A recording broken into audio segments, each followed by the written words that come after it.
Sequels have been an integral part of video games for years.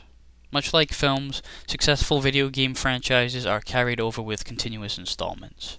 Back in the early 80s, there were several arcade sequels, but there hadn't been any sequels for games released specifically for home consoles, until 1982.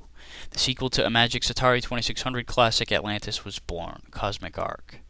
The survivors of the city of Atlantis are gathered together and they fly around their solar system, which is nearing its end as the sun is about to die.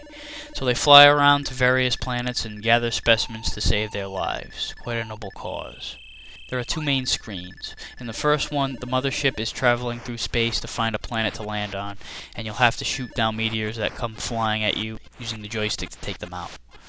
Then on the next screen, you arrive at said planet and you'll control a small shuttle ship, firing out a laser beam to suck up the specimens.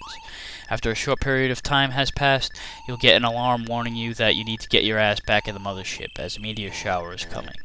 If you get back in time, you'll have to ward off one meteor, which could be coming from any direction except down, and then fly away and continue the process. Or you can get back in the ship before the alarm even sounds off and you can just fly away. You'll have to get both specimens on each planet to advance to another one on your next trip. Otherwise, you'll have to try again. If you leave one specimen behind, on your next trip it'll be the only one you'll have to grab. Each planet gets a little more difficult. The specimens are faster and harder to grab, and there'll be defense lasers you'll have to avoid on the second planet onward. If you get hit with one, the specimens will both respawn if necessary, and you have to start over. And naturally, they also increase in speed and intervals between shots as the game progresses. As you might expect, the meteor segment also gets trickier as they'll be coming at a much faster clip. It's pretty easy early on, but it eventually becomes quite a test of reflexes and hand-eye coordination.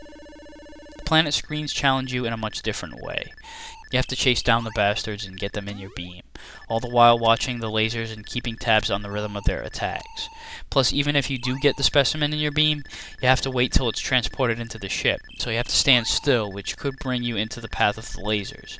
So then you have to decide if you want to back off or not. Plus, there's the dilemma of when the alarm goes off. Should I stay and pick up the specimen and risk not getting back in time, or do I just go back and live to fight another day? These factors, plus the contrast of the two screens, give the game some dynamics, not to mention that it's completely different from its predecessor. And the door was actually left open for another sequel. The game can't be beat. It only ends when you're out of fuel, the mothership is destroyed, and the tiny ship inside flies away, much like it did in Atlantis. But no sequel was ever made, and the outcome of that ship remains a mystery. Now, I mentioned the fuel just now. How it all works is, you have a fuel meter at the bottom, 40 units. If you get hit by a meteor, you'll lose 10. If you shoot down a meteor, you'll gain a unit, but you also lose a unit each time you fire, so at best you're really breaking even on the meteor screen.